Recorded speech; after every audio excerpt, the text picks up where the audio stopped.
Well, everybody, welcome to the Stephen Rockwood Show. My name is, you probably guessed it, Stephen Rockwood, and I am here with Gwen Gayhart, who is a proactive interview coach and a job search coach. How are you doing today, Gwen? I'm doing great, Stephen. Thank you. I'm really happy to be here. I'm excited to be here with you. Yeah, I've been looking. I am excited as well. I've been looking forward to talking to you. I know we've chatted a little bit on LinkedIn over the past few weeks or months, but we haven't gotten to actually talk face to face. So Right, it was nice to right. be able to talk to you for 20 minutes before this and just kind of get to know you. And now I want to Absolutely. share you with the world and kind of share your Thank you. knowledge and just see how we can help people and especially just kind of answer people's questions before they even have them, which is something I like about Yeah, podcasts.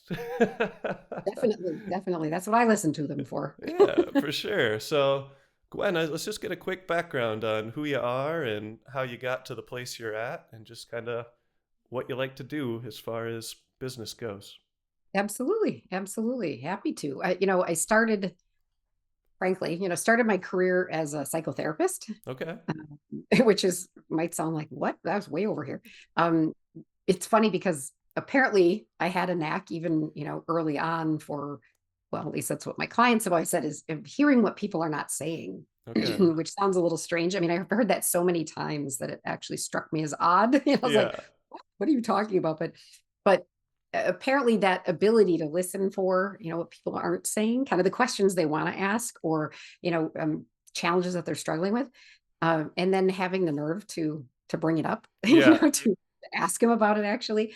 And like I say, that's what clients have always told me. So, I think back way, way back when, to when I was 10 in the sixth grade.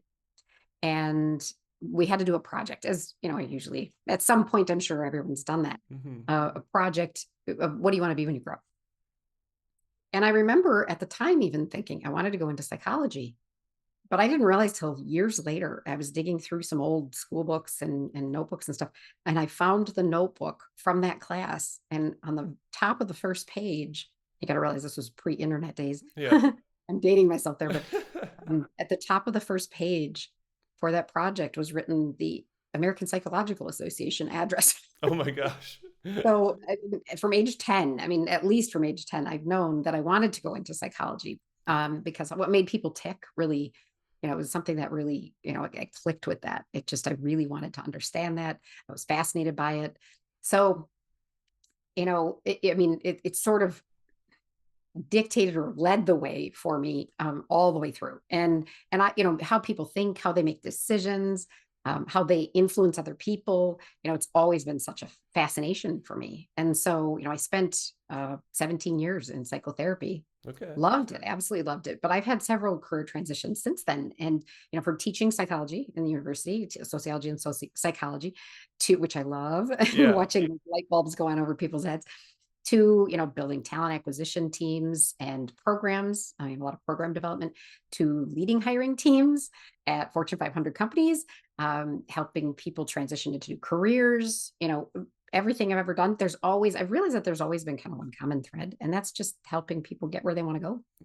Awesome. So yeah, yeah, I kind of arrived in hiring and recruiting, talent acquisition stuff, not really through HR, Okay. but through, like, this circuitous path through psychology and sales and strategy and all these things. So I kind of came at it with a completely different sort of outsider perspective. Yeah. No, that's That's really helped me see things that a lot of people don't tend not to see. Like they're not picking up on it. People who are more traditional HR.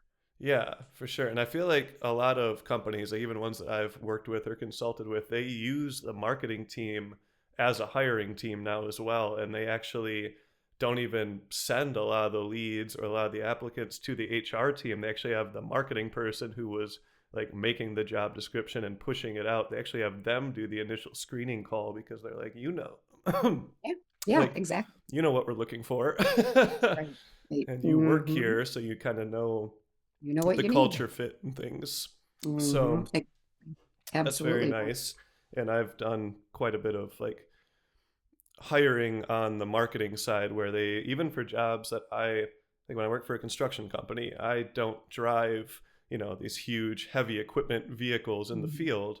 but I would talk to the people that do, and then I would hire the people that do and get them through to the second round of interviews because Right. I could feel people out and they knew, like, hey, if this guy's doing the marketing to get these people in, he's hopefully hitting the right people. So Yes, like exactly, exactly. I kind of got Hmm. to check my own work in a way by being like, am I talking to the right people, or am I is my messaging way off and I'm, attracting complete wrong culture fits or work fits or whatever it may be. Yeah, yeah, absolutely. That's very true. But So, honestly, what really, I guess when I think about it, what really sort of brought me to this point where of kind of doing this on my own, yeah.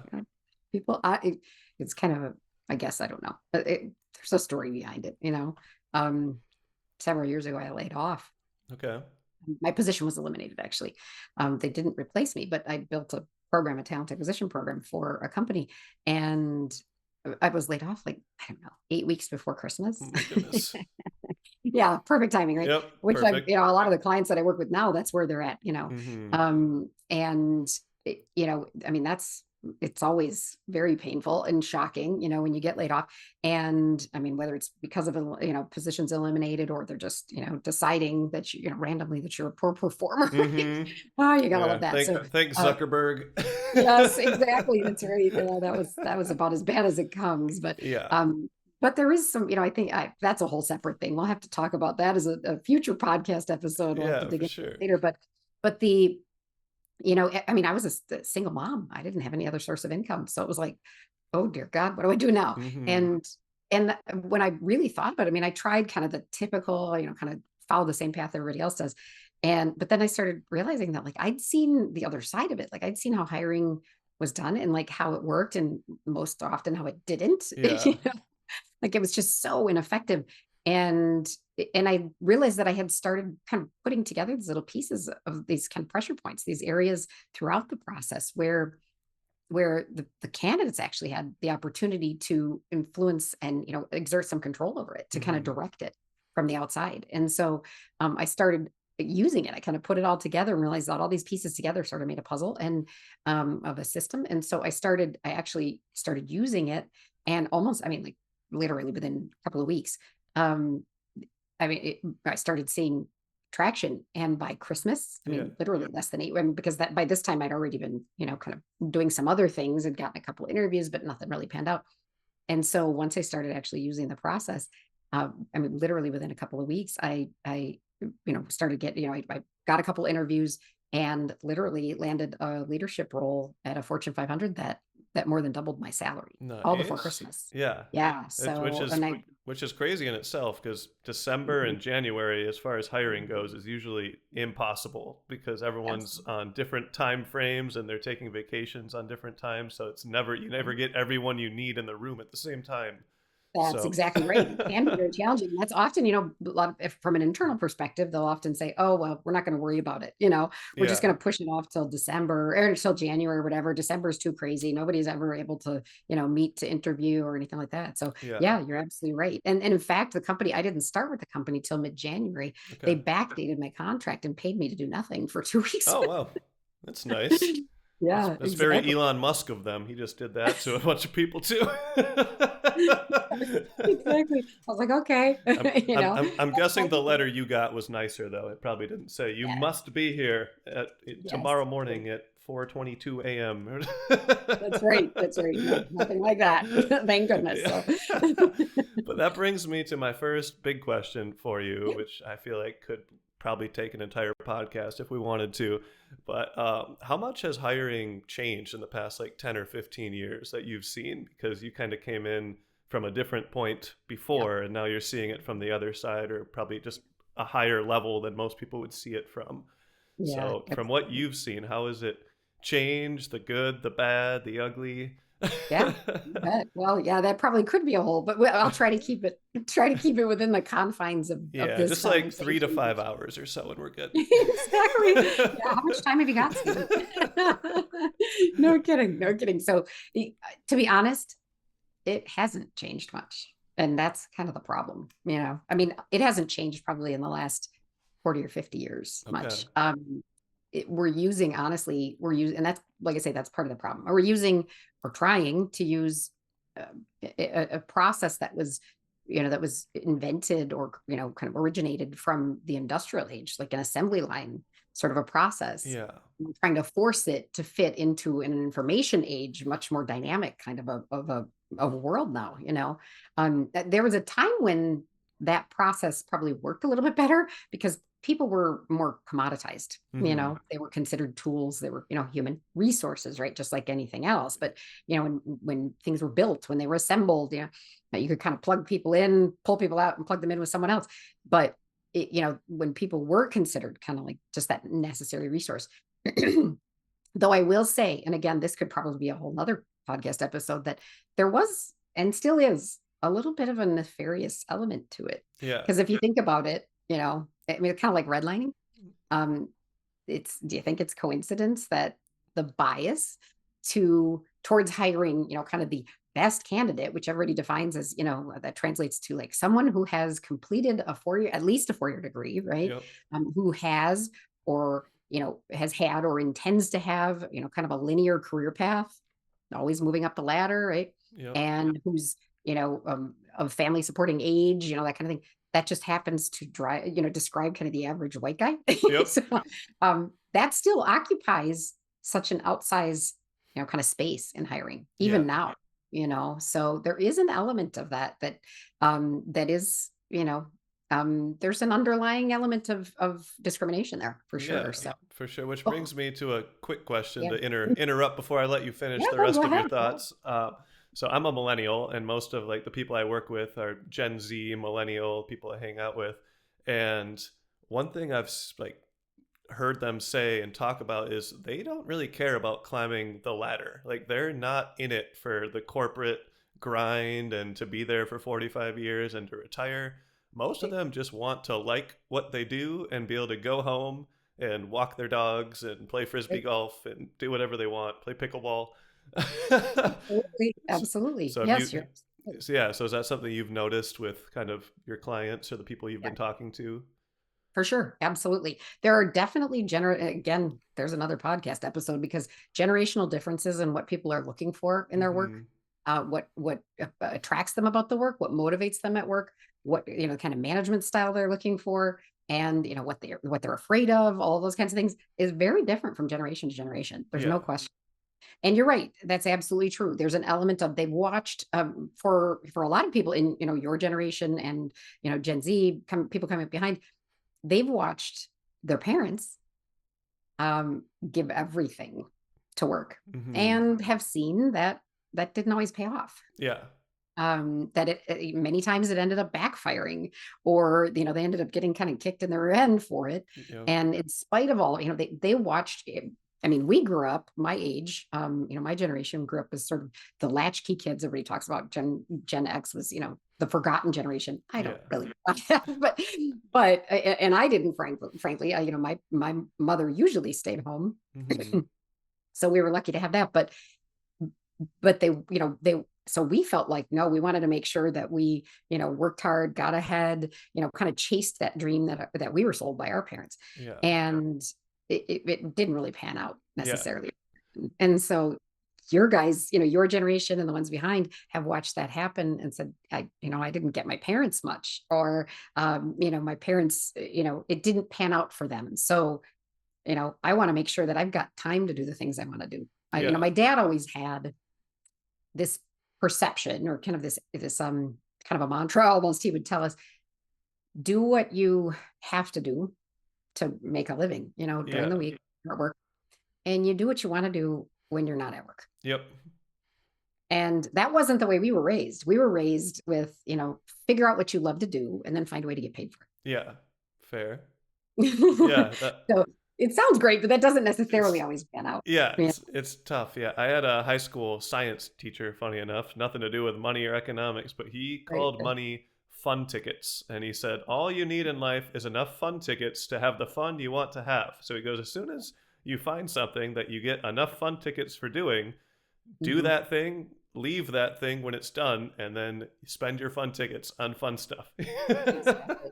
What that's a great, funny that it would come. You said it was an economics teacher? Science. Oh, science. I was going to Yeah. say, because that would be pretty remarkable for an economics teacher. Yeah. Just that would, I mean, that would be impressive for them Yeah. to say that. That's absolutely, I think I've come around to thinking, because I've got two grown kids now, and their perception is, I just want to do a bunch of stuff that I like to do, Yeah. and have time to do what I want to do, in my off time. I'll give my time, I'll give my all while I'm at work, but I'm not going to commit to, in fact, they've done that to me, Yeah. where they'll say, uh, you got to stop working. Hmm. It's time to step away. And that's hard for somebody in my generation to do. But, when it comes to hiring, to speak to the hiring aspect of that, that's one of the things I think is really, really important, is that, and I definitely, coach my clients to do that.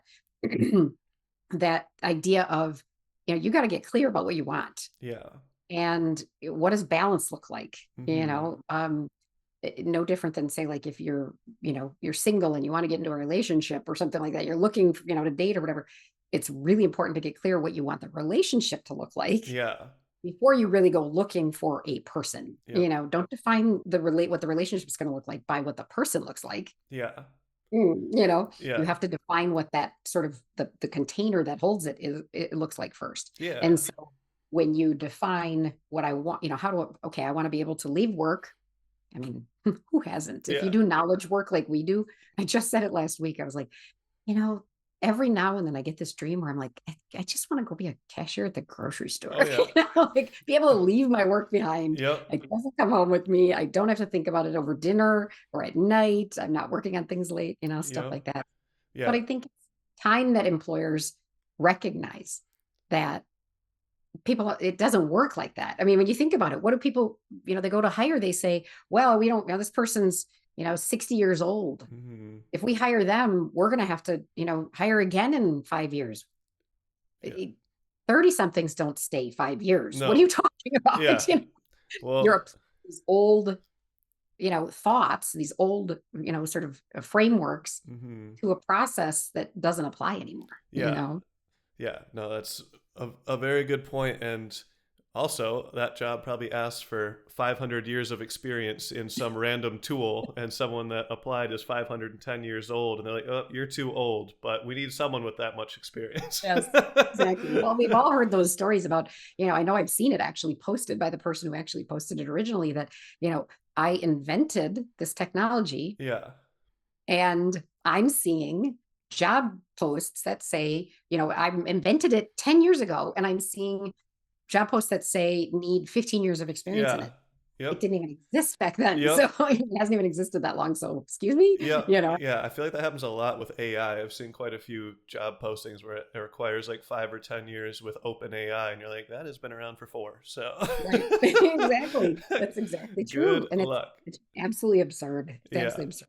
Well, So so here's something I come across a lot lately, because I do a lot of like contracting and things. So I look at Indeed job boards and stuff, and a mhm, lot of the time I'll look at full time jobs and just kind of see. I think I could do that as a contractor, and I'll just send mhm, them a message like, "Hey, I think I could do yeah. this. Here's how I would do it." And sometimes they reply, and sometimes I get the position. Sometimes they don't reply at all. Sometimes they just say, "Hey, we're not interested in that." I'm like, that's cool. But one thing I've noticed in this is a lot of jobs say they want an entrepreneurship spirit or mindset in the description. And then as Mhm, soon as you get to the interview and they ask you what you do and you tell them about all the stuff you do on the side or like mhm, the brand that you're building, they're mhm, like, "Oh, we don't want to hire you because you're clearly devoted to that." mhm, So I'm mhm. like, okay, do you want someone with an entrepreneurship mindset, or do you want someone with a dream of being an entrepreneur that never actually practices Right. it? That never will never come to fruition because they never actually execute on it, right? Yeah, so that's like one like random roadblock I've run into a couple times now where it's like I don't know how like I know it's not a good cultural fit for me already. So I don't want to work with them, but if I did want to work with them, where how would you explain that as a candidate to hopefully persuade them? Ah, that's a very good question. And the answer, I think, honestly, from my perspective, I would back up, because one of the things, to answer your question much, very directly, Mhm. um, I always encourage, challenge the requirements. Yeah. So I'll give you a story that will demonstrate this. A an acquaintance, friend, kind of LinkedIn friend of mine had several years ago had asked me. He was a recruiter, kind of did his own thing, freelance, Okay. and he reached out to me at one point and he said, "Hey, Gwen, I can't, I can't, I can't field all these requisitions. So, do you have a little bit of time on the side? You could maybe help me." I said, "Sure, no problem." So I started, working with a couple of the clients, and one of the clients was a real estate startup Okay. that was on the verge of being bought by Zillow, Oh. but they were looking for some engineers, and the I couldn't believe it. I was like, "Oh, you got to be kidding me!" The what they had written out in terms of what they required, their Okay. requirements, they had written. And if anybody knows anything about engineering, this will probably resonate with you. They had written it out so that on the same job description, they said needs to have worked in a startup Okay. and needs to have worked in a corporate environment. Now, that's a bit of an oxymoron. Yeah. Not completely unheard of. Hmm. It's not like the purple squirrel, but most engineers or most people in tech find that they gravitate towards one or the other. Yeah. Environment-wise. I mean, you mentioned it yourself that you gravitate more towards, an entrepreneurial. This is Yeah. And maybe more of a startup environment than a corporate kind of thing. yeah, and I feel like engineering is kind of like accounting. Like my girlfriend's an accountant, and there's Mhm. public accounting, then private sector, Yeah, and most yeah, of the people pick one path yeah. and they stick with it. And Like law. Yeah, yeah, exactly. so So the engineer and makes same sense. kind of yeah, exactly. And so, I thought, well, I mean, it's not impossible. I could have just taken that and gone looking for it. Hmm. It would have taken me a long time to find it. But instead, I went back to them and I said, all right, so tell me this. What is it you think that entrepreneurial experience or that experience in a startup Hmm. will enable them to be able to do for you? They thought about it. They said, well, we need somebody who can work really well independently without a lot of supervision. And I said, okay, is that, do they have to have had startup experience in order to be able to do that? And they were like, no, I guess not. Yeah. Okay. Now tell me about the corporate experience. What is it you think that's going to enable them to be able to do for you? And they said, well, we're looking to scale fast. So we need somebody who has grasp and, some experience in documentation, setting up processes, kind of systematizing things to allow for scaling. I said, okay, do they have to have, is that the only way you can get that experience is in Hmm. corporate environment? No, I guess not. Yeah. Now that opened things wide up. Now we could just go looking for people who could do, who had that exposure or who had those qualifications. Yeah. So that really changed things completely. So is it possible to have, the ability to work independently without supervision and to understand how to systematize and document everything to prepare for scaling? Yes, it's absolutely possible to have both of those things. And you might not have had either of those experiences. Yeah. So it It's just completely changes the game. So what I teach my clients to do is challenge that. hmm. If you're sitting in front of someone and they say, or interview, whatever, Zoom, anything, and they say, "Oh, we're actually looking for somebody with a degree in X," or a 7 to 10 years. Please don't get me started on that. That is so okay. They have absolutely, that has never been validated against anything Yeah. ever. They Fair. have no idea. That's completely a guess. They're pulling it out of the hat. They're Yeah. literally just out of thin air. Fair. So when they say that, okay, I'm curious to know, what do you think that X, whatever that is, will enable this person to be able to do for you? Hmm. Have to get at what they're trying to accomplish, Yeah. not just what they're looking for, not who they're looking for, because they create this grocery list that they have to, check off all the boxes. Hmm. But what is it? What problem are they trying to solve? Nobody hires to put a butt in a seat. Yeah. Nobody's going to waste their resources on that. They're doing it because they have a problem Hmm. and they want that problem solved. They decided that hiring somebody is going to be the solution to this problem. So you have to first find out what hurts. What is the problem? It's like when you think about it, I describe it to my clients like this, that if your kid, and I mean, if you don't have kids, that maybe you have, brothers and sisters, nieces, nephews, whatever. But if your kid came to you and said, Mom, I don't feel good, or Dad, I don't feel good, would you start like, here, take this cough medicine, and why don't you, here, we're going to put Vicks on you, and take this, Pepto-Bismol, and of course not. Yeah.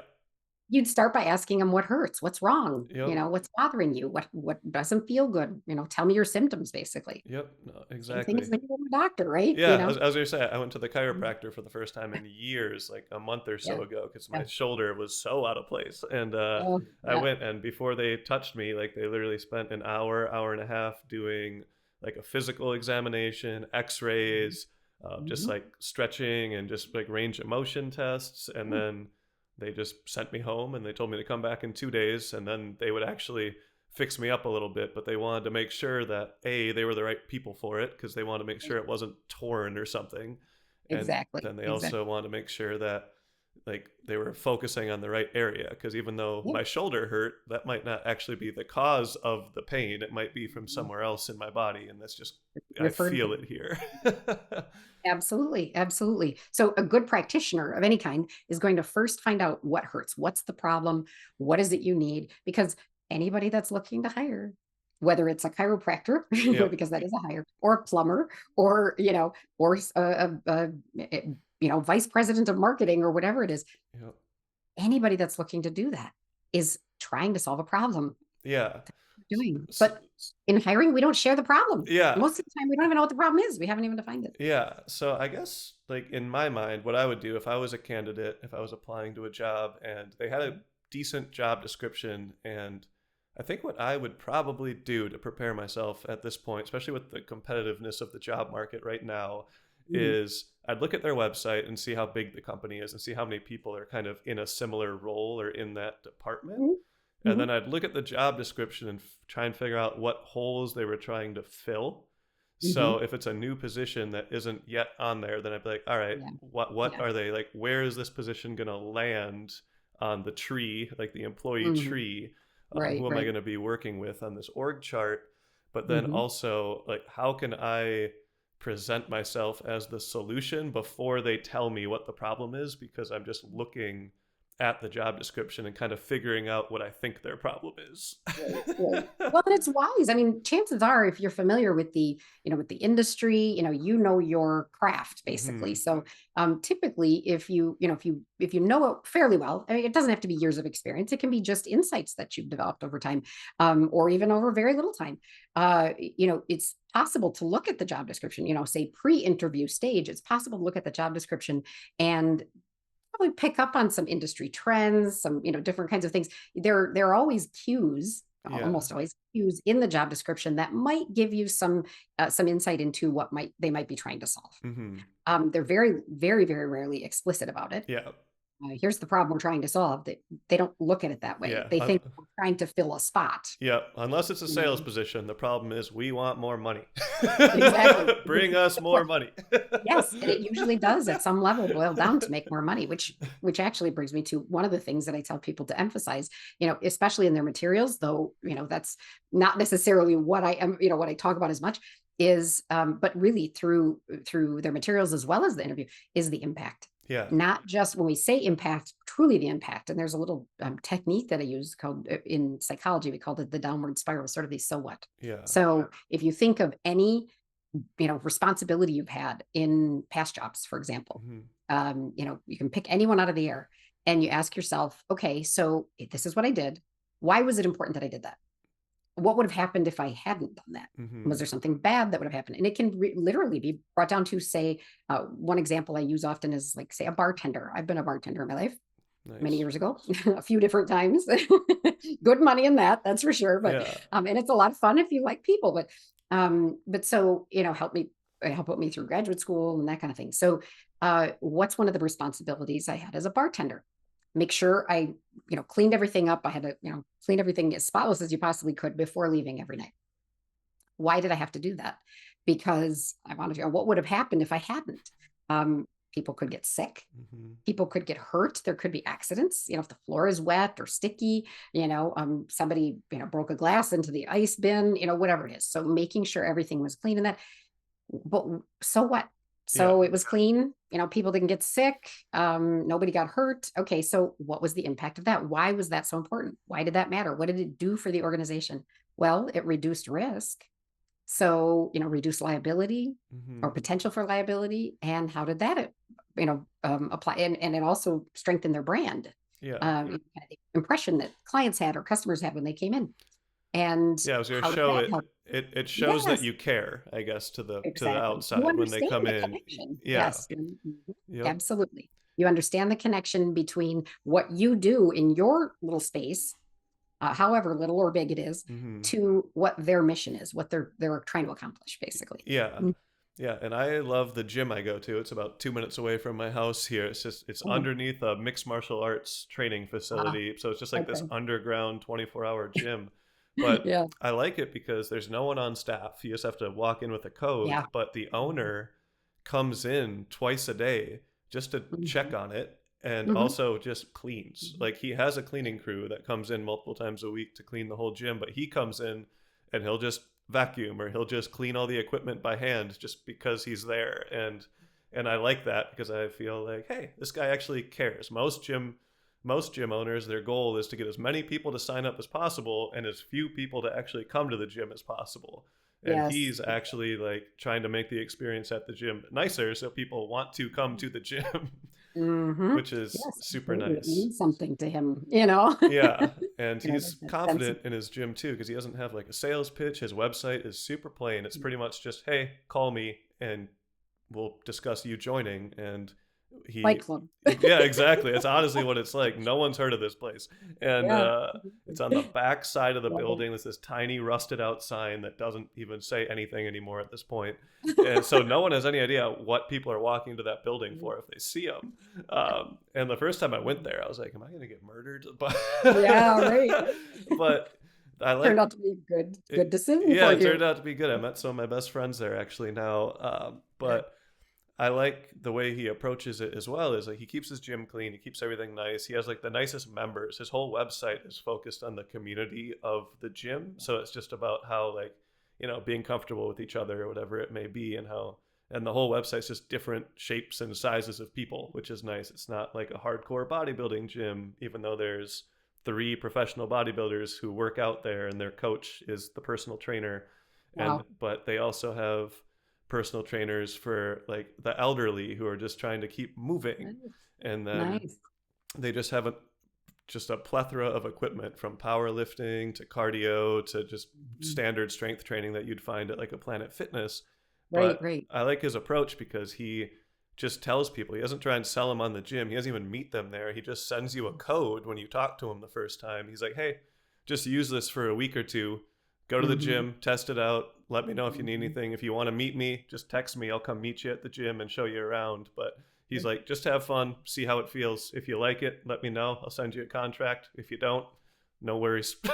Yeah, exactly. Exactly. Well, and that in a sense, um, what a lot of people, the mistake that a lot of people make when they're looking for a job Hmm. is whether it's intentionally they're out of a job so they need something, or they're just kind of keeping their eyes open, whatever, getting too attached to the outcome. Yeah. If you're very attached to the outcome, you're much more likely to take an offer that doesn't suit you, Yep. work for a company that it doesn't align with who you are or what you believe, agree to things you kind of overpromise so that now Yeah. you're stuck under delivering. It carries a lot of risk with it. So Yeah. getting attached to that, that's a key part of what he's doing there, is not getting attached to that outcome and saying, hey, I believe in what I do. Here's it, here it is. Yeah. Check it out, test it. If you want it, if you great, if you don't, you don't. But there's another aspect to that. Hmm. And that is, and that's part of what not getting too attached to the outcome allows you to do, is it's what I call creating scarcity. Most of us, when we are in the market for a job, we turn into, you probably are too young to remember this. I think of Welcome Back, Cotter, and it's, ooh, ooh, ooh, Horseshack. It was like, pick me, pick me, pick Yeah. me. And if you remember back in your days of school, I'm sure elementary school, Hmm. that kid, that was the one the teacher never wanted to call on. Yep. You're trying too hard, just Yep. enough. It's a natural, it actually goes back to, not originates from, but the law of economics Hmm. originates sort of from this natural sort of phenomenon that's built over evolutionary, from our evolutionary psychology, um, which is the more readily available a resource appears to be, Hmm. the less valuable it becomes to us. Fair. So things like Tickle Me Elmo or like the Cabbage Patch Kids or whatever, the more scarce it seems to be, Yeah. the more in demand we perceive it to be, um, then the more valuable it becomes to us. Yeah. So the more we try to convince someone, whether it's through a cover letter or our emails or our outreach messages or whatever, about how we're perfect for the job, and we're just the right person. And it's not about the frequency with which you're communicating with someone, but it's the way that you're, kind of the spirit with which you're communicating with them. It's kind of like going on a first date, Yeah. and the person sitting across from you is like, so when do you want to get married? You're like, Hmm. kind of, I'm gonna go now. I think my emergency contact's calling me, Yeah. the same concept, that the stronger you come on trying to pitch yourself, so to speak, that like, Hmm. here's who I am and here's why you need me, the more you erect their defenses, the Yeah. more they throw up their defenses. Yeah, no, that's fair. It kind of makes me think of, like, speaking of gym and mixed martial arts, like boxing or mixed martial arts. Oftentimes, the person who is in the press conferences talking the most trash is the person that ends up losing, because a lot of the time they know, they're like, yeah, I'm probably pretty screwed here, but I'm going to make as much money as possible. So let's get as many people to watch me get punched in the face as we can. But Or get my ankle snapped by Dustin Poirier, yeah, right? exactly, exactly. So it's like, so I feel like that kind of comes into play too, because a lot of those people are like obviously the pick me kids when they were in fourth Yep. grade or whatever, and then they're still the loud ones. So like, it's a good sport to be in, but at the same time, it's a very public place to be like, all right, like, this is my personality. I'm very loud. Unfortunately, I am not the best fighter. Very humiliating, right? That's exactly right. That's exactly right. But that's it. We spend a lot of, that's how we're taught to search for a job, to look, to go about job searches, from our applications, our materials, to cover letters, to all the way through to the interview, is Yeah. that you're taught to go in with this energy of, here's who I am and here's why you need it, instead of what we've already talked about, is sort of that doctor, kind of approach, Hmm. of what is it you need, and let's see if there's something I can do to help, which Yeah. turns it into a genuine conversation. And Yeah. so when you talked, I want to go back to something you said. You talked about how, you would look at the job description as you're going into it, that kind of thing. And that's a good idea from the standpoint of, kind of applications and submitting materials and kind of having some idea. Yeah. But the beauty of it is that if you use, I know I've got a 4-step framework that I teach my clients. It's literally just 4 simple steps, Hmm. and that's all you have to remember. So there isn't all of the memorization of the, tell me about a time when and all of that other stuff. Yeah. The key really is, instead of memorizing all that stuff, the beauty is that you can go in, and that's where, when you think about it, not to go on a tangent, but that's where interviews are so intimidating. Hmm. It's so scary because you have absolutely no idea what's going to happen. You could have prepared for hours with all these questions that you Googled and all this other stuff. And you might walk in and you have no idea if they're even going to ask any of those questions, Yep. none whatsoever. You don't know where it's going. And so an interview that feels like a test or an evaluation of you is horribly nerve-wracking and often backfires, and people really flub it. I mean, they Yeah. just really fall flat on their face because they're so nervous, which is just shattering. I mean, it just breaks my heart when I hear those stories. Yeah. The reality is, you don't have to know what's going to happen, because you can actually lead the conversation. Yeah. But You can find out, because instead of trying to guess what they need, ask. hmm. You're going to ask what they need. You're going to try to, you're going to ask questions just like a doctor would, to find out what hurts, what's going on, what have you tried so far? Yeah. Why do you think this is the solution? Yep. What kind of a problem is that causing you? So you're gonna dig deeper. You're gonna try to, just like your chiropractor did, you're gonna try to find out what's going on and what's bothering them, what's the problem they're trying to solve, before you ever bring up anything you might be able to do to try to help solve it. Yeah, for sure. And like, from a sales standpoint, I kind of go into, when I'm talking to a potential client for my marketing Mhm. services or whatever it may be, I kind of do the same thing where, but my mindset is, I'm not trying to sell myself to them. I'm Right, trying to right. get them to sell themselves on my solution to me, Exactly. essentially. That's So right. I want to make Don't you sure want we're, it? yeah, exactly. I want to make sure we're a good fit for each Yeah. other. And I might be a really good fit for what they're looking for. Like, I might have all the answers to their problems, but they might Yeah. not be a Yeah. good fit for me. They might not be a Right. good fit as a client. So, in general, like, I don't like to work on marketing stuff, like on a retainer situation with small business owners who only have like one business, Mm-hmm. because unless I'm also as attached to the product as they are. Mm-hmm. So if Mm-hmm. it's something I love, like photography gear or something, like Yeah. if it was a camera store, I'd be like, yeah, Mm-hmm. I would do that because I love cameras as well. So I'm going to be able to put as much passion into the marketing Yeah. and the business as you Right. Right. feel it deserves. But Hmm. for like a restaurant owner who has one restaurant, I don't like to do their marketing for two reasons. One, I'm not as attached to their food as they are, and Right. this is their baby. They've been making this for years. And Mhm. two, they're completely attached to the outcome because every dollar they spend with me or on ads, they're attached to. They're like, I could have used that for something else. Mhm. So I don't like working a lot of the time with people like that, and just because it's too much. Like they pay the least because they have the least amount of money, but they require the most amount of effort because they're the most attached.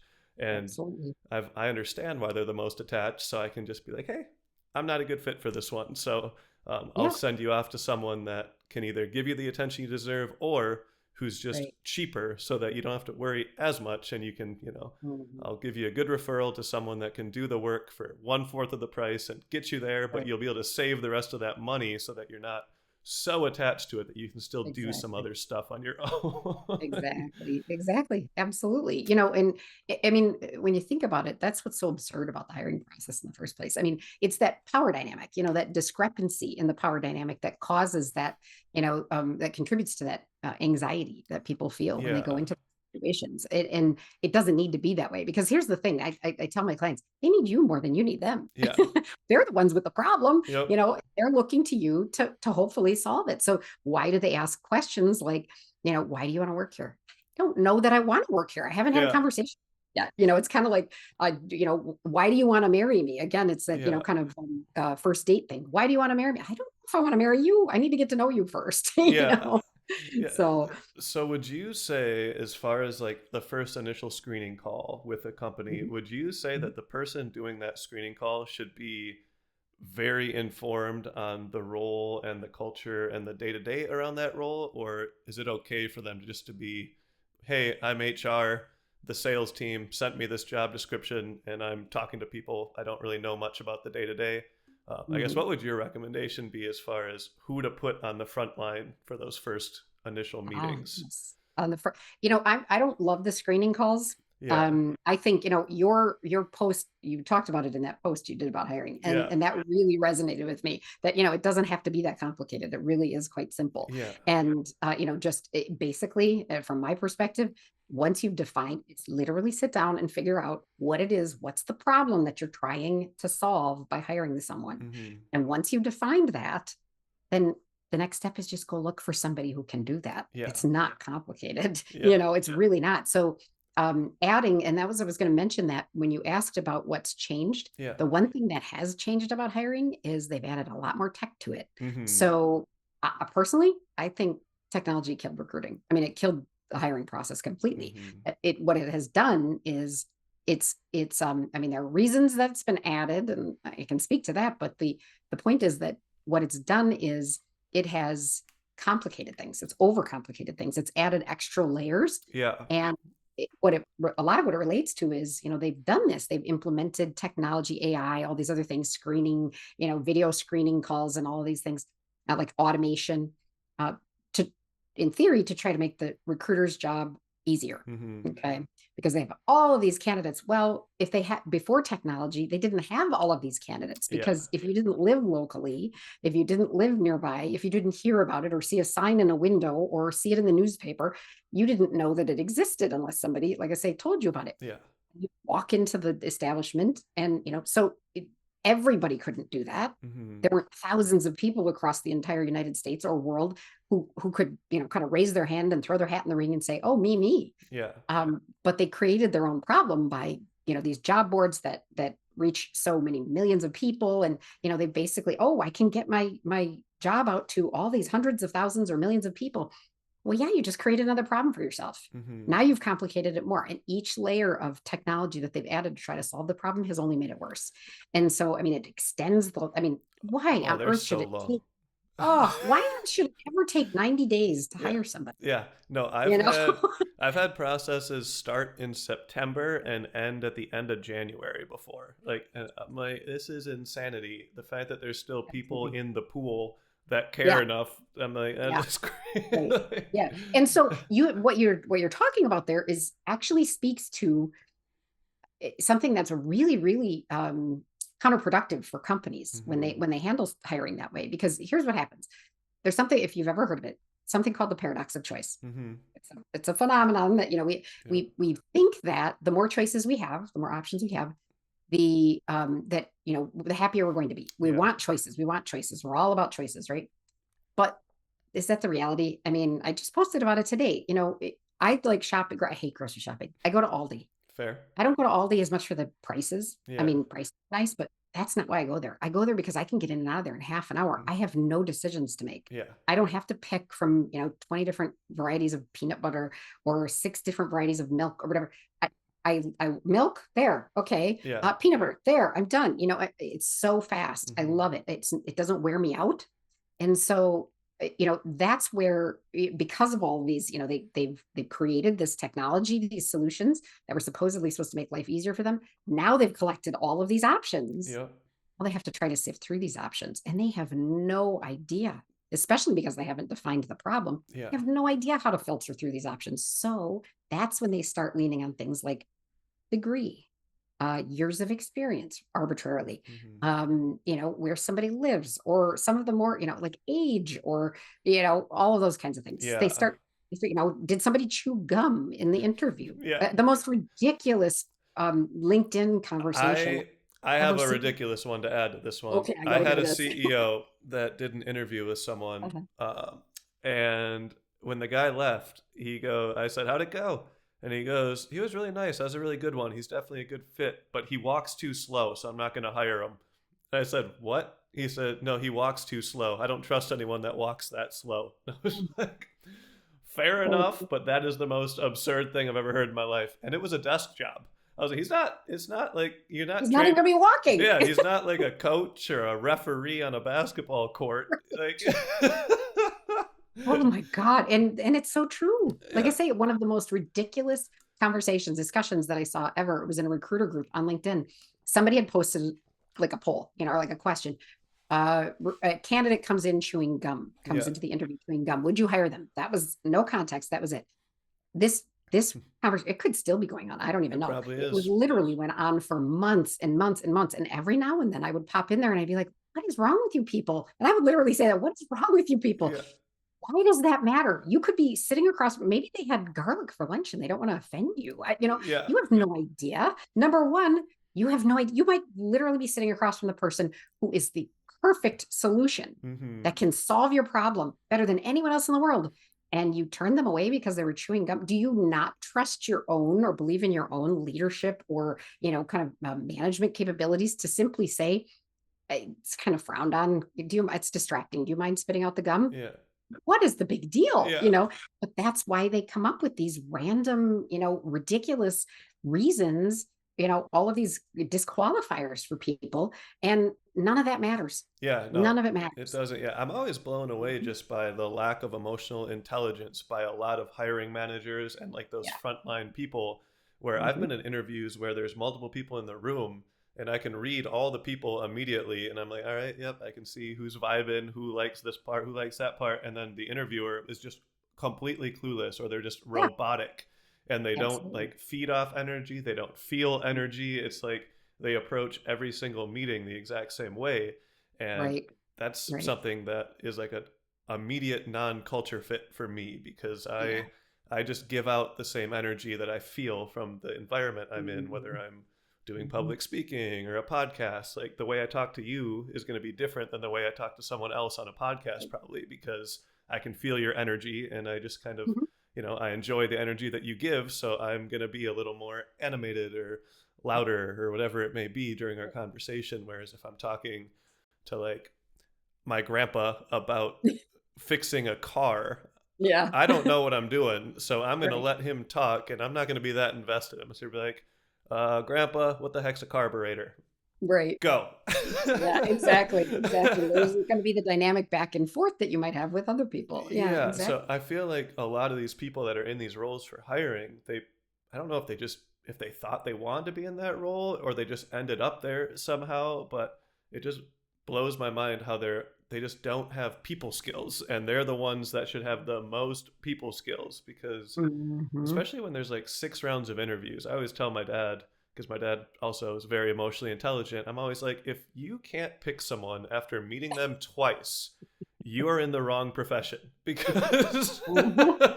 Uh-huh. that should tell you everything you need to know. If you need to go through 5 or 6 interviews with different groups of people and they have to talk to different rooms and all these different things, I'm like, you have the wrong person in the job who's choosing, because after 2 interviews with someone, you should be able to tell their personality. You should be able to tell how they work, if they're excited about the role, if they seem like Mhm. they'd be a good fit. And that does not seem to be the No, it does case. not. And in fact, I tell my clients, I would challenge that. If, past 3 is a maximum, including a recruiter screen. 3 is a maximum, in my opinion. Mm-hmm. If they propose anything beyond that, then my response would be, okay, and what are we hoping to accomplish with this next conversation? Yeah. Because I mean, I worked at a company, led hiring at a company where the IT team needed, and it was a big project. We needed to hire like 19 people in 3 months. It's certainly possible, but with the process that they were using, it certainly wasn't, because Mm-hmm. I found out from the 2 recruiters that were running the project that the IT team was, the leadership was requiring, I think the most interviews that they said, 12 interviews. Oh my gosh. Yeah, that's just death by consensus. I mean, somebody is Yeah. bound not to like that person. So it becomes just, I don't want to be the one responsible. I don't know what I'm doing. So I Yeah. don't want to be responsible for making the decision. Mm-hmm. So I'm going to ask a lot of other people, and then maybe we can get kind of an average here. Hopefully everybody agrees and we can all, kind of get behind each other and sort of take the collective responsibility, Mm-hmm. because I don't want to take the responsibility for hiring the wrong person. It's expensive to replace people. So Yeah. nobody wants that risk on their head, Yep. you know but they Yeah. also don't know what they're doing. Yeah. Nobody teaches you how to hire. Do you know that it's not taught in any MBA program? That does not surprise me, but it definitely should be. Yeah, I feel. Yeah, that's what I feel like. Salespeople are honestly usually the best at that Yeah, aspect of it, just yeah. because they, like, you're always selling something in They your have good life. people But skills. yeah, you got good people skills, and that's 80% of the journey. Because if you're talking to someone, they probably already fit the qualifications, because you Right. already saw their resume and whatever else you needed to see, and that's why you're face to Mhm. face with them in the first place. Exactly. So Hmm. yeah, it always blows my mind, just the Yeah. amount of time it takes, and then just it just feels like lack of judgment in a way, or like you said, they don't have the confidence to make the decision themselves, so they don't want to be the ones that makes Mhm. the bad hire or whatever it may be.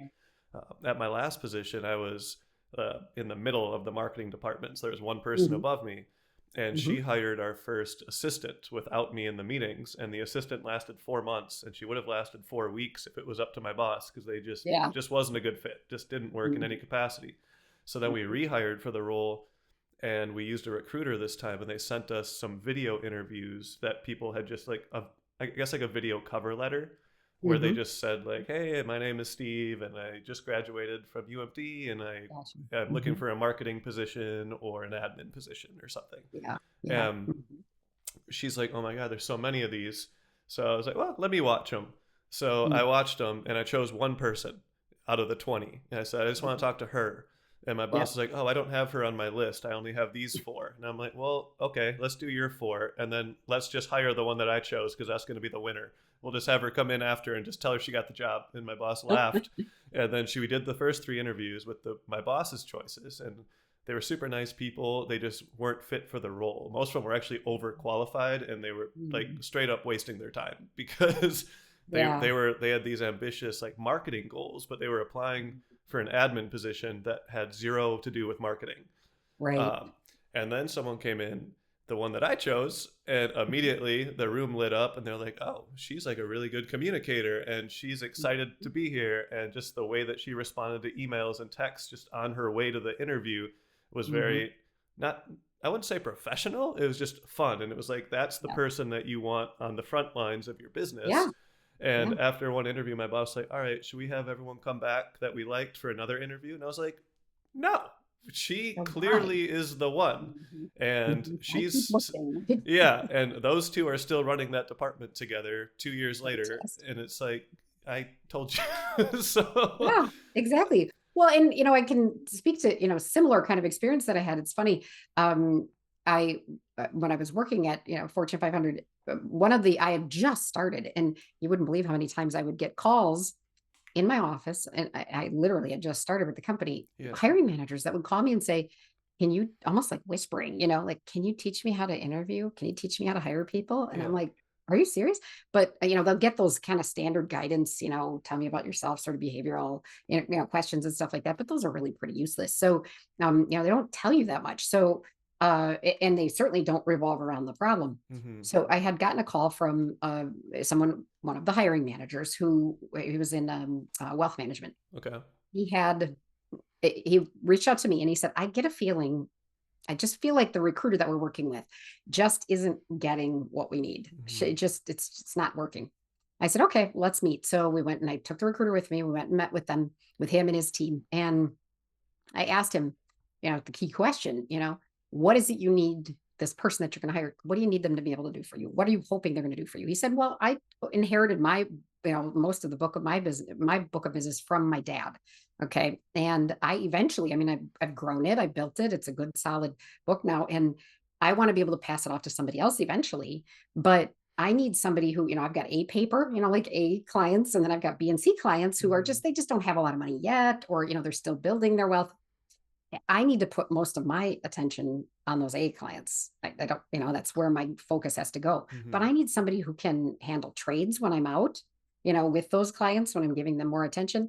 I need someone who can nurture those B and C clients to keep them, to retain them, to Hmm. grow those relationships. And I said, okay, sounds good. So I understand, you want somebody who can free up your time to focus on, that primary, plus somebody that, that can take care of some of the logistics while you're gone, but also somebody that is ready to or interested in kind of stepping into, almost a mentee role Yeah. that you could potentially hand this book off to eventually. Hmm. He said, yeah, that's exactly what I'm looking for. I said, okay, I know of someone that I think might be a good fit. I gave him a call, and his name was Dale. I called him up. He lived in Madison. We were in Milwaukee at the time. Okay. And I said, hey, Dale, I think I have an opportunity for you. I think you might want to have this conversation with Mark. Here's what he's looking for. I knew Dale from somewhere I had worked previously, and he was also in financial services, but he wasn't great at the origination of the relationships yet. Yeah. He was good at nurturing them, but he wasn't so good at originating Yeah. business, So he was like the for account. the sales He part. was the client retention Exactly. specialist or the account Exactly. manager. He wasn't the Right. original sales guy. Right. He wanted to learn that, but he didn't have anybody to teach him really. So, and it was kind of like, I can't support myself if I just do that and just learn from scratch, Hmm. basically. I won't have a business. I won't have a book. Building that client base is going to take me too long to be able to, to support myself. Yeah. He was looking to get married and everything. So talked to him, explained it to him. He said, that sounds great. He said, I'll come into Milwaukee and I'll meet with him. They met, they had a great conversation, hired him. And today, that's exactly what they're doing. Yeah. Mark is passing the business over. He's training Dale. He's passing the business over. After that all wrapped up, they took me out for lunch. They were so excited. They were like, this is a perfect fit. It's Yeah. like a marriage, it's Yep. just fantastic. So and it literally, he never had to see another candidate after that. That was Yeah. it. It's just, hey, you should talk to this person, Yep. you know? Yeah, no, Mm-hmm. that's awesome. And yeah, it's Mm-hmm. once you find the right fit, it just fits naturally. Like even outside of Right. hiring, like Yeah. when I find a new workout buddy, like just that first workout together, you know very quickly if you're gonna jive. Like Mm-hmm. my favorite gym bro that I have, I met him at the vitamin shop. He was working there at the Oh, time, yeah. and I Mm-hmm. happened to be wearing just this giant T-shirt that the gym owner had given me like that Mm-hmm. day, and it was an act or it was a YouTuber who used to be a bodybuilder, but he passed away probably like 5 years ago, and he just had a bunch of his merch for some reason.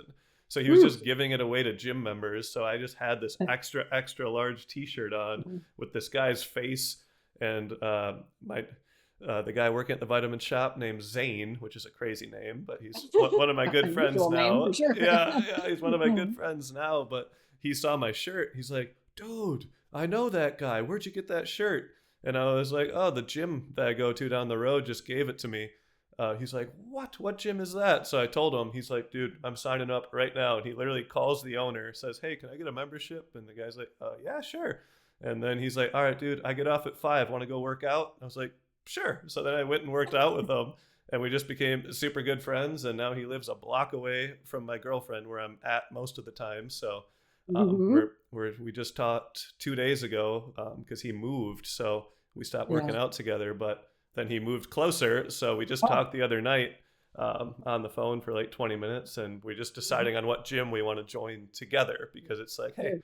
we're a good fit. We enjoy like hanging out with each other. We go to the same concerts. We enjoy the same music. We have the Mhm. same fitness goals. So Yeah. it's like just the perfect match. And it's just Right. random because of, I guess, not really personal branding, but I was wearing a shirt of someone that he liked. Exactly. You found a commonality. I mean, that's people work with, relate to, get into relationships with, hire, buy from people that they know, like, and trust. And Mm-hmm. in order to, I mean, he saw, just by the face that was on your shirt, Yep. what you were wearing, that you had a commonality Yeah. immediately. There was a bond there, Yep. that was all it took. And so then, of course, that led, one thing leads to another. But it's that know, like, and trust that's so important to Yeah. start.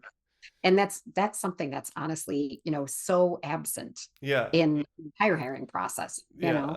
I agree. I have a professor that I took 3 of his courses in college all in the same semester because I liked the first course I took with him. I was like, this is my guy.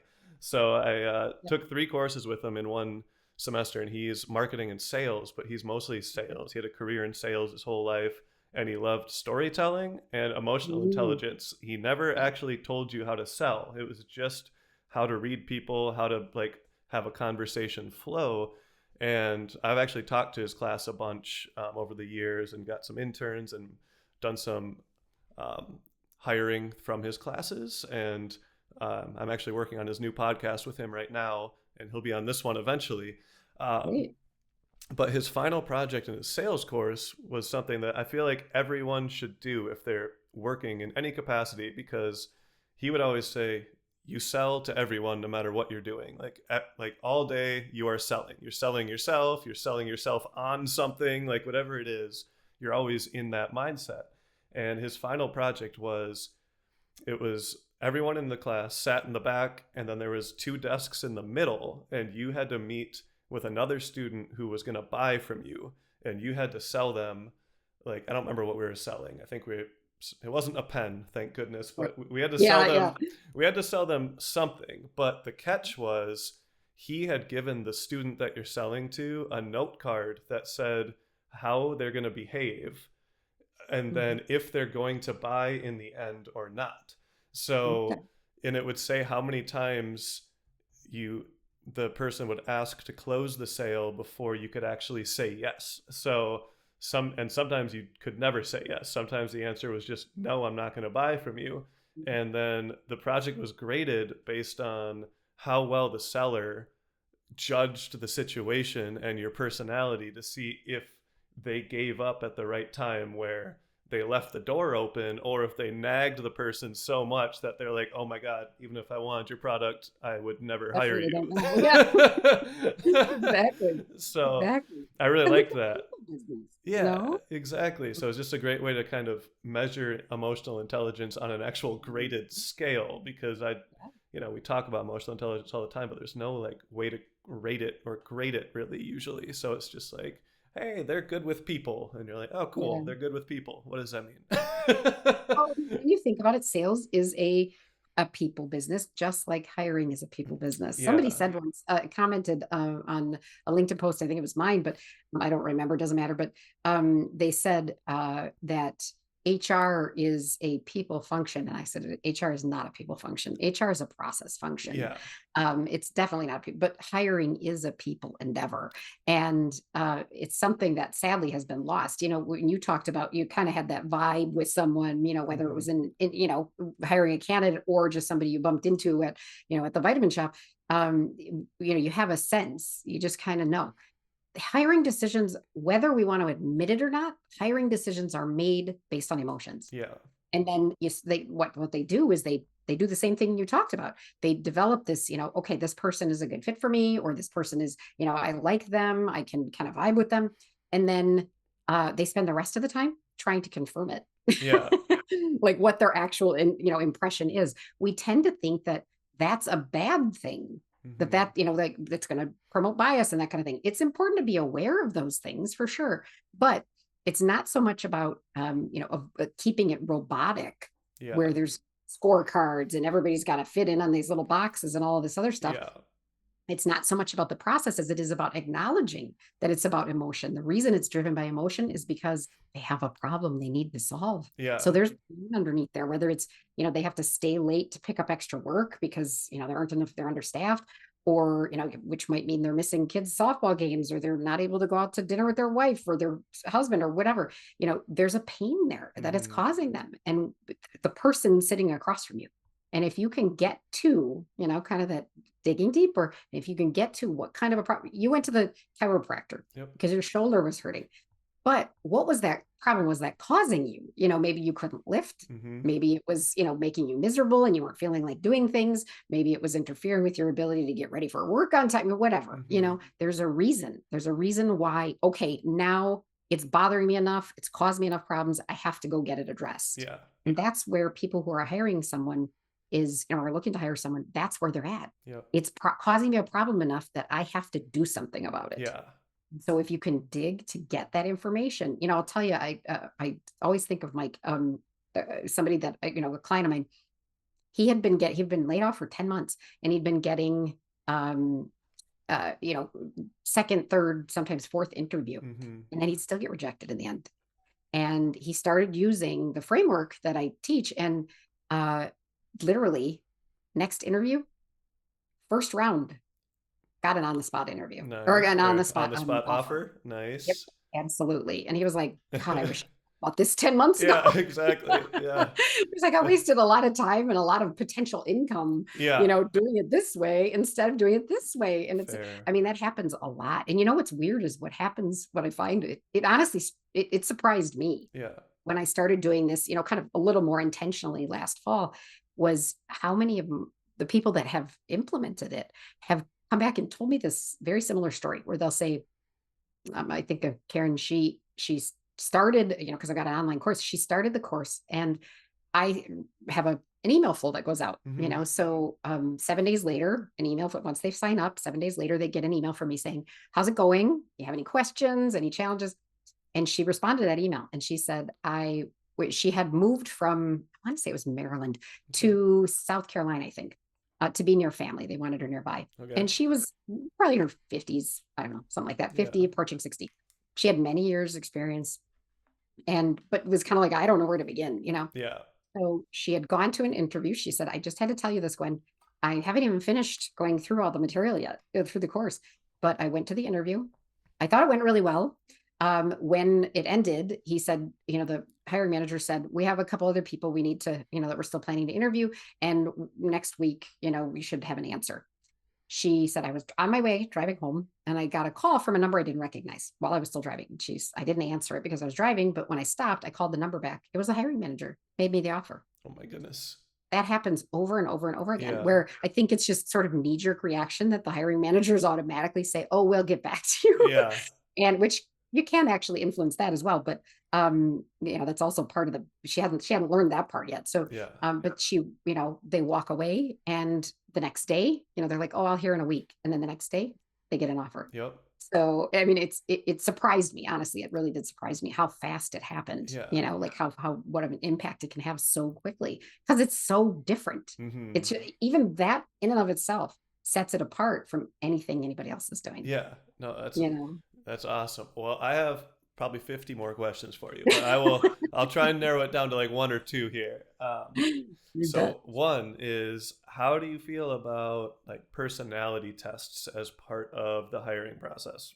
Oh, I'm glad you asked that. That's a great question. That's, I'll tell you what, I'm a certified DISC administrator. I can administer DISC assessments. I'm a huge fan of DISC. And, I'm certainly familiar with, through my psychology career and that, familiar with a lot of different variations of that, whether it's MBTI or, whatever it is, strengths finders, all of that kind of thing. Yeah. I'm not opposed to I'm a fan of using them because they can help you understand other people better, but they should not be used to make actual hiring decisions from like a pass-fail standpoint. Yeah. So the way most people use them, like as a screening tool, is a mistake. Yeah. That's where bias can come in. But the way I'm a fan of using them is when you hire, you're hiring into a context. Mhm. Okay. You're not hiring in a vacuum. And it's a mistake that almost everybody makes. They say, we hire the best candidates. Who's best? Yeah. Best for what? You know, Mhm. I mean, there's no objective best. Yeah. There's only best for this team, for this goal, for this moment, you Yeah. know. So my preference and what I recommend is first, once you've identified what the problem is you're trying to solve, you know, kind of what's the goal, you look at the team. Ideally, you'll have, you know, DISC is, I think, just head and shoulders above most other, you know, kind of behavioral style or that kind of thing. um you know, get a disc and get the culture of your team Yeah. so that, you know, because a team in and of itself, you know, each person has their own culture, kind of their own style, their disc profile, but so does a team as a Yeah. whole, has its own disc profile. And so get to know that and then determine, okay, for the goal that we're trying to accomplish, for the team that we currently have, what do we need? Yeah. So, for example, you might have, I mean, you know, just kind of a random example, you might have, say, um, maybe maybe you need to I don't know, like maybe you got to implement a structured project. Yeah. Okay. Like maybe a project management process or something like that. Okay. And your team is full of a bunch of social butterflies, you know. Yeah. If you know DISC, you know, they're the high eyes, you know, the people who Mhm. just love to, you know, interact and, you know, influence people and that kind of thing.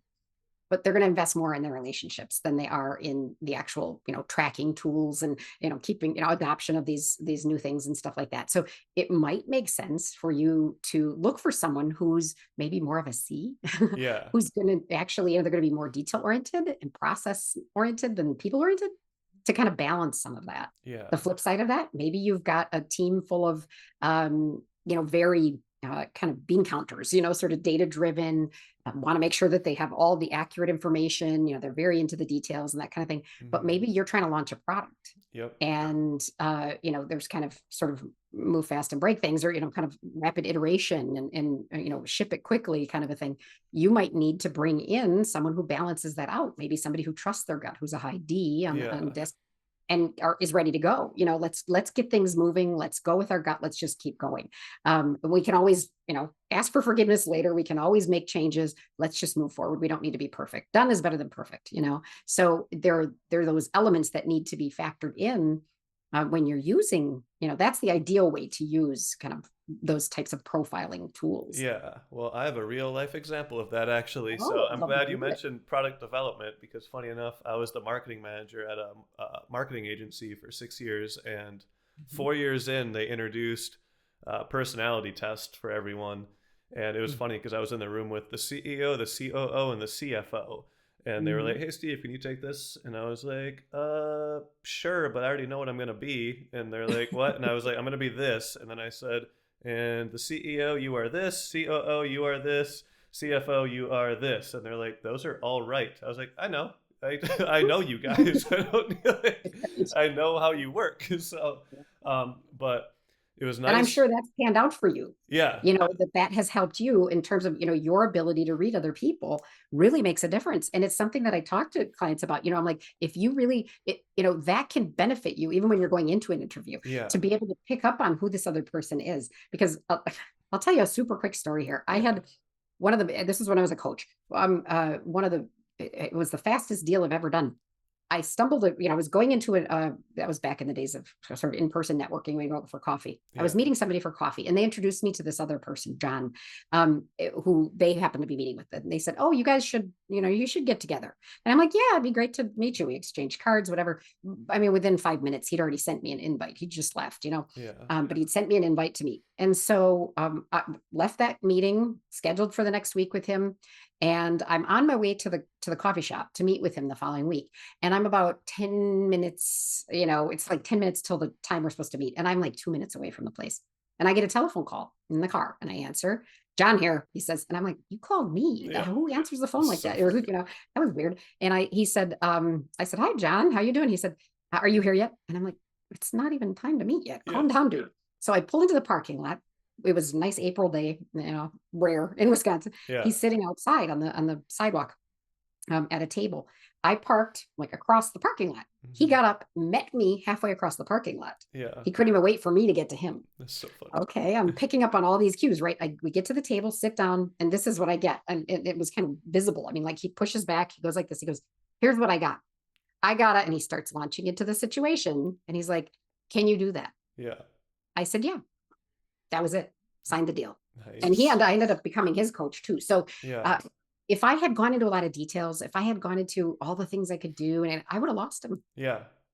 So being able to pick up on what other people are going to respond best to, Yeah. sort of your preferred style, Yep. and not becoming a chameleon, but mirroring and being able to cater to what it is, what their style is, Hmm. can really make a huge difference in terms of being able to relate to them and that resonating with that other person. Yeah, So, no, for sure. And I think you mentioned being a professor in your past mhm. life at some point, and that's Yep. something I've always wanted to do. Like I go to Yeah. the UW Stout right now as my master's Oh, okay. program in career and technical education, just so I can teach some of these things in Yeah, like a university setting. sure. But I've run a lot of internship and mentorship programs over the years, Hmm. and the one thing that I like the most about teaching is it kind of lets you change, like the material is the same no matter what room you're in, but you get to change how it's presented based on the energy that you're feeling in the room, and just seeing Right. how different people are learning the concepts that you're talking about and how they actually implement them. And I feel like that's a great way, like if you are not a people person yet or you just have a hard time, I feel like trying to teach or trying to do some sort of public speaking where you're not super prepared for it and you just Yeah. go to a room and you're like, all right, I'm going to talk about this topic and I'm going to change gears as I feel it's necessary based on the looks I'm getting from the Yeah, crowd. exactly. Being responsive to your audience. Yeah, Yeah. absolutely. So I do feel like Absolutely. that's a great way to just kind of, give back a little bit if you can actually Yeah. teach people something, but also improve your skills in a way that you're Mhm. still like learning and you get a benefit out of it as well, but it's also Right. just a chance to, teach people what you know. And I feel like podcasts are a great way to do that too. If you're Mm. super shy but you have all this knowledge bottled up, going on a podcast or two might be a great way to kind of open up the Yeah. shyness, but Yeah. also give that information out in a way that you're like, hey, Mhm. finally I got to teach people that. Exactly, exactly. Well, and it is rewarding, like I say, teaching in particular, like I said, that for me was really meaningful. Hmm. When I remember one thing I used to do, I used to do a lot of activities with my classes. I taught development through the lifespan. And one of the things that I would have them do as an activity for a week, they were supposed to, or for a day, for a full day, they were supposed to put cotton in their ears, like jam cotton in their ears, real good. Okay. And then they were supposed to record. They had a worksheet they had to record at various points during the day. What were they doing? Who were they around? Did they have to? How many times did they have to ask people to repeat themselves? And what was the impact of that? Like, how did they end up feeling? What kind of reaction did other people have? That kind of thing. There was, I think, in all the classes I've ever taught, which was multiple different semesters, I think one person ended up leaving the cotton in all day. Yeah. Everyone else ended up taking it out. And it really changed the way they perceived it, because we were talking about aging and losing your hearing and that kind of thing. And they would come back to class and they'd be like, oh my God, it really brought to light for me what you see people in, say, like a nursing home, or a nursing facility, and they're just sitting in their wheelchair, just staring at the floor. And Hmm. you think, oh, that's so sad. Why don't they participate? Because it gets to a point where, they would say, my family just stopped talking to me Yeah. completely, because what was the point? I couldn't hear them and they were just getting frustrated with me. So they just stopped talking to me. So I can understand how that process works for somebody who's in that situation and how Hmm. isolating that is. It gave them a completely different perspective on it. That I believe that the more senses we use to learn something, Yeah. the more likely we are to not only learn it and master it, but retain it, but to apply it and Yeah. see how it applies to our own lives. Yeah, for I sure. I I think you're absolutely Yeah, right. and that's completely off topic, but that's still how I study or learn new things. Is a lot of people will use, AI to transcribe something, and they'll study it, and then they'll use an AI transcription, and they might read the AI transcription, but they still didn't do anything physical to make that transcription happen. Whereas if I'm taking notes for Yeah. myself, if I'm writing it down, I'm doing two steps. I'm I'm learning it visually or by hearing it, Yeah. but I'm also writing it somewhere so that I'm Mhm. reinforcing that information. And I feel Mhm. like we're missing that in a lot of That's aspects. true. That's true. And science backs it up. Yeah. It's So, absolutely true. You're dead right. You're absolutely right. yeah. So, even if that's just instinct, your instincts are very accurate. Yeah, and like my girlfriend is studying for her CPA in accounting now, and she was doing it a year ago, so she has like the first entire module, like the first three Yeah. months that she's already Mm. watched, and she took notes by hand, and she Hmm. passed all those exams, like the practice quizzes, just by Hmm. watching them one time again. And then Yeah. she's like, okay, I know all this because I wrote it down. And then the second module, she hadn't done it yet, so she hadn't taken Right. notes.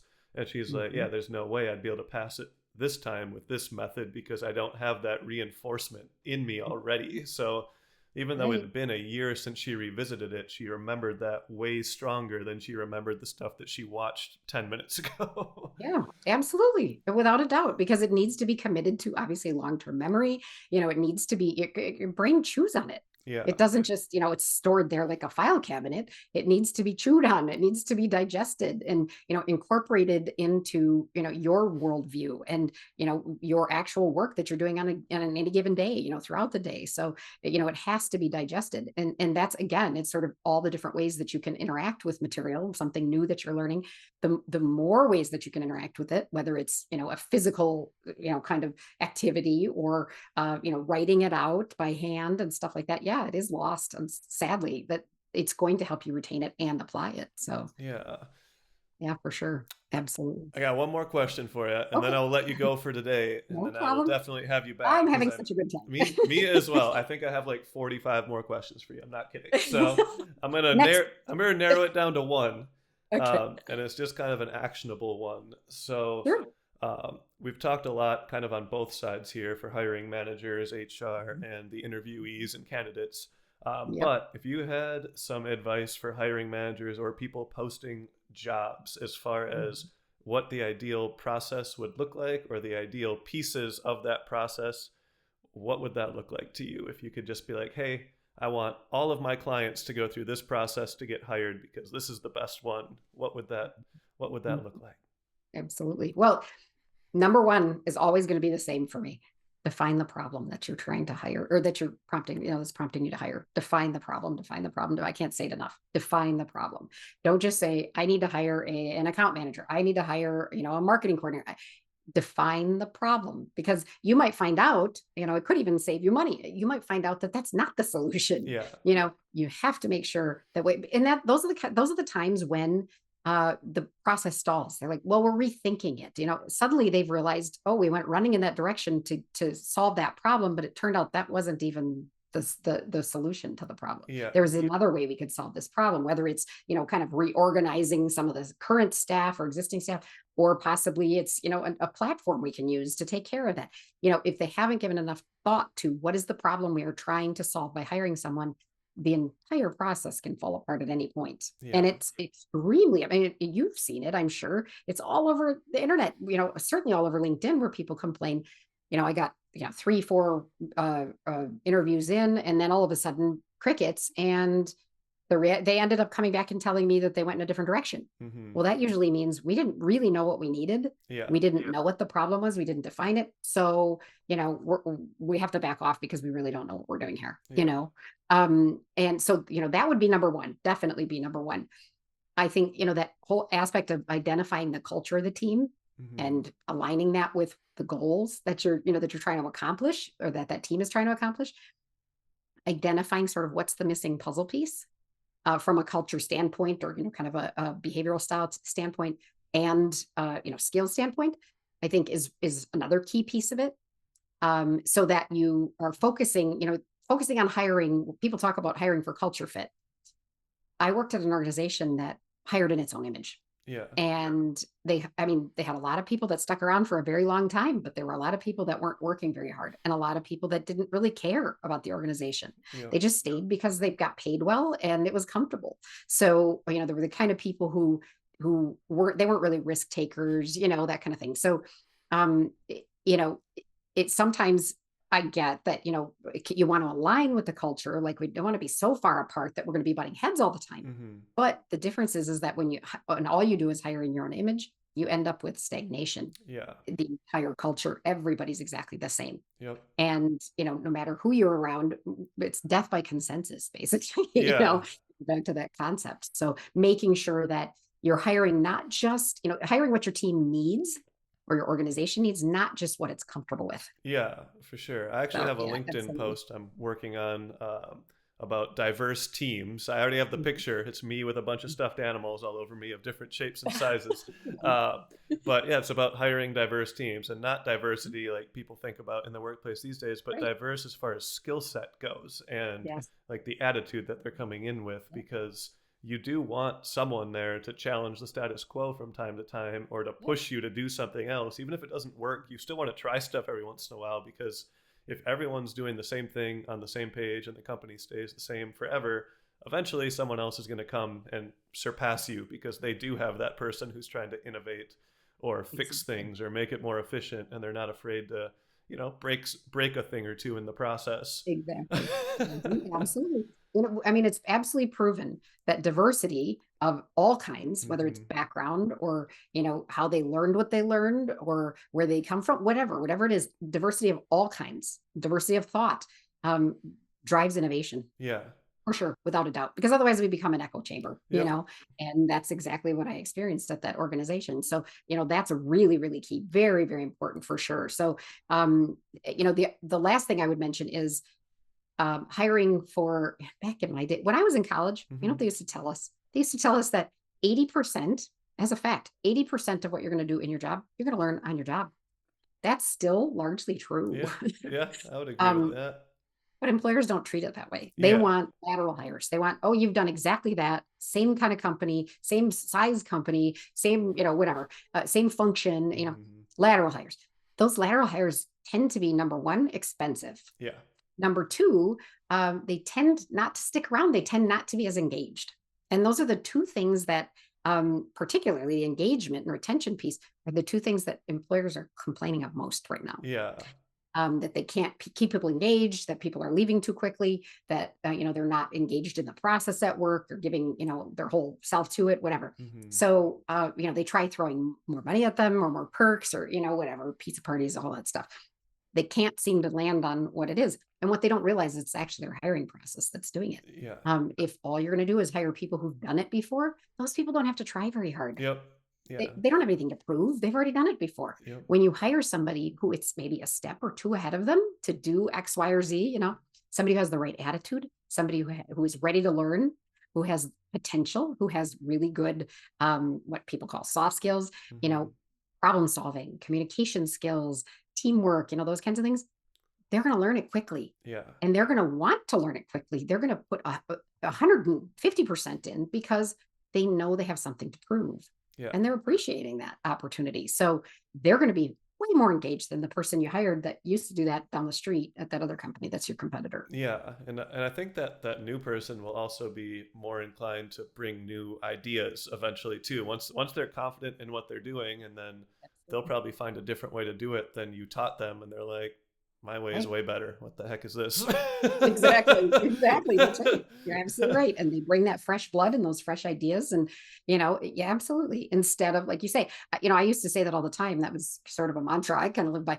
I liked to hire people who had never done it before because Hmm. I didn't have to untrain them. Yeah. I've hired people in career services before, and I've passed on people who've got years of experience in career services because I know that they're doing this, this, and this, and that's not the most effective way to do it. Yeah. So I'd rather hire somebody who's never done it before, Yep. but really wants to do it and has the gumption to, to stick their neck out and give it a try, Yep. who really cares about the clients and is excited about it, but is open to, okay, you show me how to do it, okay, great. And you're going to come up with some great ideas too. So yeah. Yeah, for sure. I don't remember what business person it was. It was someone very high up in the world, but they said they like to hire lazy people for certain jobs because they're the people that find the most efficient way to do something. And it's like, that makes a lot of sense. If that's the Yes. problem you're trying to fix is efficiency, hire the person who hates not having Yeah. efficiency. I love it. I love that one. I got to give that one some thought. I might have to steal that for a post too. So Yeah, yeah, go for it. that's But funny. That's really funny. yeah, so I've always lived my life that way. I always tell people I'm super lazy, but I and they're like, you have like 800 things you do every day, and I'm like, yeah, but I do them in the laziest way possible. Right. Could you possibly do 800 things every day if you weren't, if you Yeah. didn't know how to, do that easily, the most efficient, the most effective way to get it done? Yep, exactly. So yeah, it's just a There's fun a little purpose to quote your that I like. laziness. Yeah. It's not just laziness. There's a rationale. There's sort of a method to your madness there, right? Yep, Because you do that, you can come up with the best way, and that allows you to do lots of things. So exactly. So yeah, so I like that idea of just kind of, sometimes you need to hire someone with the opposite mindset of what you yes, would think, because you're like, yeah, the person that has the most energy or is the hardest worker is going to be the best, but that's not necessarily the case, because they're just going to keep their head down. They might pump out a lot of, like, say it's a blog writing position and they write everything by hand, and they can write 2 blog posts a day, and then someone that's lazy comes in and they use a bunch of different tools and AI and their own writing, and then they combine right, it and they have 500 blog posts a week, and you're like, what? yeah, How'd they do that? And they're like, I don't know, it took me 3 hours, I was bored. right. Exactly. And they can spend more time on strategy. Yep. They can spend more time on tracking, metrics, and is it working, and Yep. adjusting when necessary. Think about the volume that they're turning out versus somebody who turns out, 2 blog posts a day. They're going to have to wait a lot longer to see whether it's working or not. So they Yep. can't make adjustments or pivot as quickly as somebody who's churning out that much more, content. So Yeah, for sure. And I'm a huge believer of learning by doing. So yeah. I just like, I like Mhm. to follow. I like to just try stuff. I always make fun of my mom because when she's on the computer, she's like afraid to tap any button. She thinks she's gonna get a pop up, or like a virus is just gonna explode her monitor because she touched the wrong button. And Yep. I'm like, no, you can click just click around, like just Wait. it. Yeah, just play around and you'll figure it out. Like, that's how I've learned everything in Yep. my life for the most Same part, was here. just I played around with it until either it sparked a question, and then I'd go, Yeah. on YouTube or ask someone, whatever it Yep. was, the Mhm. time period I was in. But Yep. like nowadays, when I'm doing something and learning it, I just try it myself, see Yeah. where I get stuck, and then when I get stuck, I'm like, all right, let's go to YouTube. Let's watch someone that actually knows what the heck they're doing. Right, exactly. Is there a better way to do it? Maybe, Yeah. Yep. maybe I can incorporate what they're doing. Yeah, I love that you said that, because I do that. I go through that with my mom. She messages me or she'll call me. She'll be like, I can't, my phone won't ring. I don't Yep. understand what's happening. Why is my iPhone not ringing? And I'm like, So then I start thinking about it. I'm like, you know what, mom, pull down from the right hand corner and see, do you have a focus mode set? Yeah. And she's like, yeah. I go, is any of those little bubbles? Yeah. I have to take screen recordings and send them to her. This is how you Oh find yeah. it. And I'm like, just play with it. You just got to play around with it and you'll Yep. figure it out. And she's like, no. Yeah, yeah. I think they're gonna brick it. They're like, nope, I'm Yes. gonna hit the wrong button. It's gonna be the self-destruct button, and it's gonna Yep. disappear.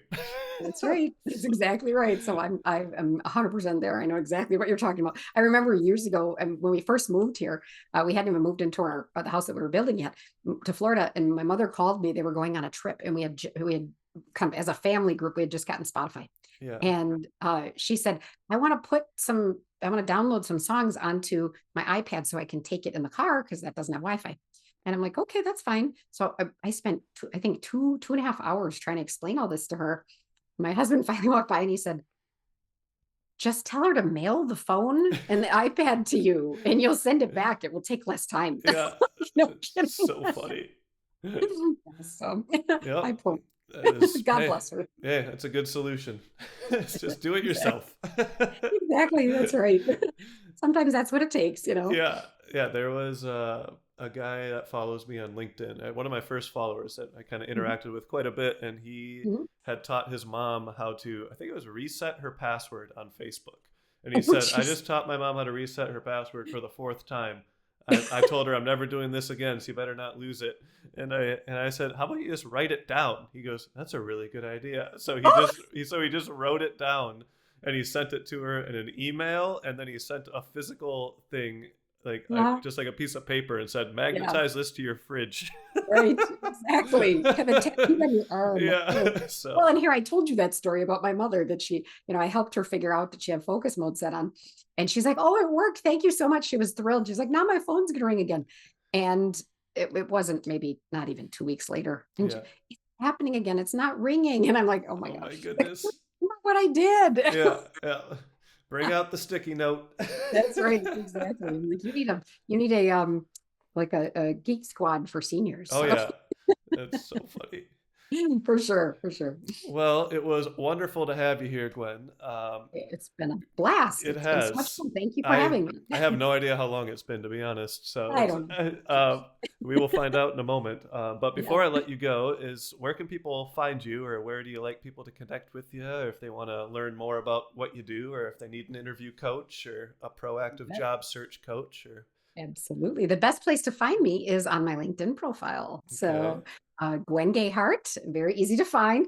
And I believe I'm the only one. So, in fact, I know perfect. I'm the only one. So, they can find me there. And on my profile, they can actually, there are links in my featured section to my self-paced interview course. To they can book a discovery call with me. There's a button right underneath my at the bottom of my or top of my profile, Yeah. and they can also, like I say, send me a DM if they like. Perfect. Sounds great. Well, I will make sure to link your profile in the podcast description and Good. everything, as well as any posts that I put out so people can find you easily. But Sounds yeah, good. make sure to connect with Gwen, everybody. She's super nice and super supportive on Mhm. LinkedIn as well. You've been commenting on my stuff for I don't know how long, but a good amount of time. So I appreciate that. Been And enjoying watching your journey. well, I am glad. This is part of my journey. So you're actually the second episode here on the podcast. So you're right at the beginning of this part of the journey, which is awesome. So Yeah. thank you for being Thank here and you. being such a great guest. And we'll Thank definitely have you. you back on. So if anyone listening has any questions for Gwen about either what she does or hiring or whatever it may be, any advice you need, just put those somewhere in the comments wherever you're watching this, and I'll make sure to get Gwen back on the show, and we'll answer those for you. That sounds great. I'm more than happy to help. Awesome. Well, thank you, Gwen. I will talk to you soon. I'm Thank sure I'll you. send you a message on Thank you. LinkedIn thanking you for all this, and then we'll stay in contact. And anyone listening, thank you for listening to the Stephen Rockwood Show, and I will see you again next week. Thanks, Stephen. Take Thanks, care. Gwen. You too. Bye bye. Bye.